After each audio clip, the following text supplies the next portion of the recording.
think these are pretty important ones.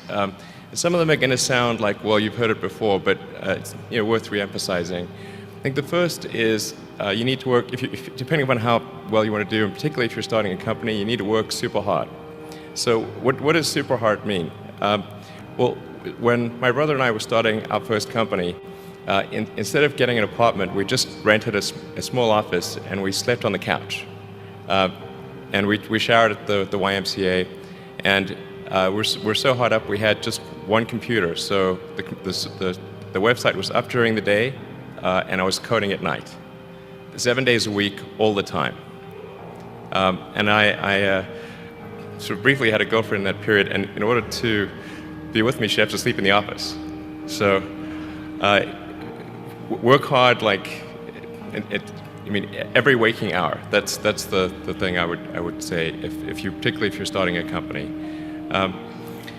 And if you do simple math, say like, okay, if somebody else is working 50 hours and you're working 100, you'll get twice as much done in the course of a year as the other company.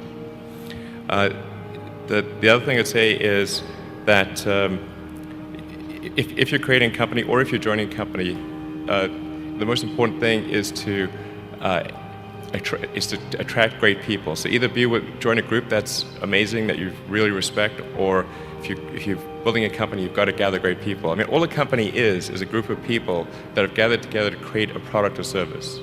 And so depending upon how talented and hardworking that group is, and the degree to which they are focused cohesively in a good direction, that will determine the success of the company. So do everything you can to gather great people if you're creating a company. Then I'd say focus on signal over noise. A lot of companies get confused. They spend money on things that don't actually make the product better. So, for example, at Tesla, we've never spent any money on advertising. We put all of the money into R&D and manufacturing and design to try to make the car as good as possible. I think that's the way to go. So for any given company, just can keep thinking about, are these efforts that people are expending, are they resulting in a better product or service? And if they're not, stop those efforts. And then the final thing is to sort of don't just follow the trend. So you may have heard me say that it's good to think in terms of the physics approach of first principles, which is, rather than reasoning by analogy, you boil things down to the most fundamental truths you can imagine, and you reason up from there.